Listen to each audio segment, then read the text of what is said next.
அஸ்ஸலாமு அலைக்கும் எவ்ரிஒன். இன்றைக்கி லன்ச் மெனு சாம்பார் வந்து நம்ம எப்படி செய்யலான்னு பார்க்கலாம். இது வந்து பிகினர்ஸ்க்கு வந்துட்டு கொஞ்சம் ஹெல்ப்ஃபுல்லாக இருக்கும். நான் வந்து நைட்டே வந்து தாலை ஊற வச்சுருந்தேன். ஸோ அதனால் ஊறி நல்லா பெருசு பெருசாக இருக்குது பாருங்கள். இப்படி இருந்துச்சுன்னா நம்மளுக்கு பருப்பு கொஞ்சம் போட்டாலே நிறைய சாம்பார் வரும். அப்புறம் வந்துட்டு பம்கின் போட்டிருக்கேன். இது ஒரு பீஸ் நம்ம வாங்கினோன்னாலே ஒரு 2-3 டைம்ஸ் யூஸ் பண்ணுற மாதிரி இருக்கும். அண்ட் விட்டமின் ஏயும் அதில் நிறையா இருக்குது. அண்ட் பூண்டு, சீரகம், அப்புறம் வெந்தயம் கொஞ்சம் போட்டிருக்கேன். அப்புறம் ஒரு ஸ்பூன் வந்து கேஸ்டர் ஆயில் எதுக்குன்னா நம்ம பாடியை வந்து கூல் பண்ணுறதுக்கு. இது அவ்வளவும் இப்போ நான் குக்கரில் போட்டு விசில் வச்சுருக்கேன். இந்த மாதிரி மத்து வாங்கிக்கோங்க. இது வந்து உங்களுக்கு நிறைய இதுக்கு வந்து யூஸ்ஃபுல்லாக இருக்கும். அண்ட் நம்ம இப்போ வந்து தாளிக்க போகிறோம். தாளிக்கிறச்ச வந்து நம்ம வந்து காய்கறி வேணும்னா காய்கறி போட்டு கூட தாளிச்சிக்கலாம்.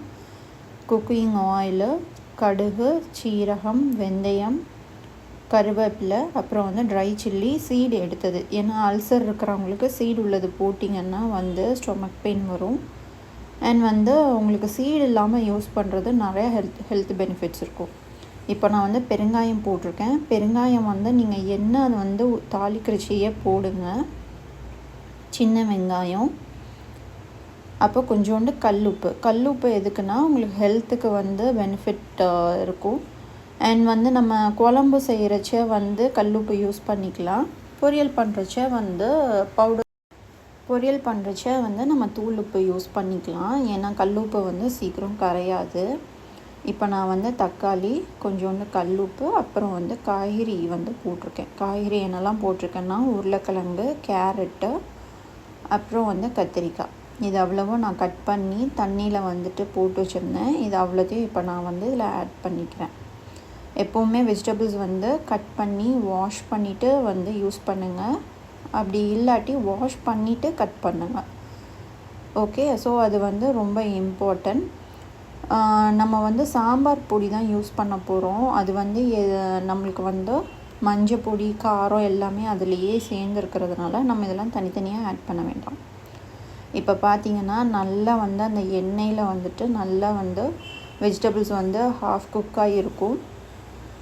நம்ம இப்போ வந்து மசாலா ஆட் பண்ணிக்கலாம்.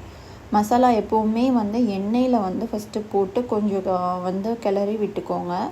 அப்போ தான் அந்த மசாலாவோட ஸ்மெல் இல்லாமல் இருக்கும் நம்மளுக்கு. இப்போ நான் வந்து ஆல்ரெடி குக் பண்ணி வச்சுருக்கிற தாலில் வந்து இதை ஆட் பண்ணிக்க போகிறேன். ஆட் பண்ணிவிட்டு நம்ம வந்து கொஞ்சம் விசில் வச்சுக்கலாம். நீங்கள் புளி ஆட் பண்ணோன்னா பண்ணிக்கலாம். இப்போ வந்து இது எல்லாத்தையுமே ஆட் பண்ணிவிட்டு அப்புறம் வந்துட்டு ஒரு விசில் வைங்க போதும். ஏன்னா நம்ம ஆல்ரெடி வந்துட்டு ஆயிலில் போட்டு லிட்டை க்ளோஸ் பண்ணி ஒரு ஹாஃப் குக் பண்ணிட்டோம் வெஜிடபிள்ஸை. ஸோ இப்போ நம்ம வந்து ஒரு விசில் வச்சாலே அது வந்து போதும். உங்களுக்கு வந்து மீதி எவ்வளோ வந்துட்டு குக் ஆகிருக்குங்கிறது உங்களுக்கு அதை வச்சு தெரிஞ்சிடும். இப்போ நான் வந்து திக்னஸ்க்கு ஏற்ற மாதிரி நான் தண்ணியும் கல்லுப்பும் வந்து டேஸ்ட்டுக்கு பார்த்து போட்டுக்கிறேன். குக்கர் யூஸ் பண்ணும் போது கொஞ்சம் கேர்ஃபுல்லாக யூஸ் பண்ணுங்கள். பிகினர்ஸ் உங்களுக்காண்டி தான் மெயினாக இந்த வீடியோ. ஏன்னா நிறைய பேர் இந்த வால்வு, இந்த விசில்லாம் வந்து ப்ராப்பராக ஃபிக்ஸ் பண்ணியிருக்க மாட்டாங்க. ஸோ அதெல்லாம் கரெக்டாக பார்த்து பண்ணுங்கள். அந்த வால்வு இறங்கினக்கப்புறம் தான் நீங்கள் வந்து ஓப்பன் பண்ணவே செய்யணும். இப்போ பார்த்திங்கன்னா என்னோடய வெஜிடபிள்ஸ் நல்லா குக் ஆகிருக்கு. இன்னும் நீங்கள் வந்து வேகணும்னு நினச்சிங்கன்னா இன்னொரு விசில் கூட வச்சுக்கோங்க. நான் வந்து கொத்தமல்லி இலை வந்து கட் பண்ணி போடுறேன். சிசரால் கட் பண்ணி போடுறேன். ஏன்னா அப்போ தான் ஃபைனாக வந்து சாப் பண்ண மாதிரி இருக்கும். பசங்களுக்கும் வந்துட்டு போட்டிருக்கிறது தெரியாது, சேர்த்து சாப்பிட்ருவாங்க. இல்லாட்டி அதை வந்து பிக் பண்ணி தூக்கி தனியாக வச்சுருவாங்க. ஸோ அது வந்து நம்மளுக்கு சாப்பிட்றதுக்கு கொடுத்தும் வேஸ்ட்டு அப்படிங்கிற மாதிரி இருக்கும். இப்போ நம்மளோட சாம்பார் ரெடி. தேங்க்யூ ஃபார் வாட்சிங். நீங்கள் வந்து ட்ரை பண்ணி பார்த்துட்டு எப்படி இருந்துச்சுன்னு எனக்கு கமெண்ட் பண்ணுங்கள். தேங்க்யூ.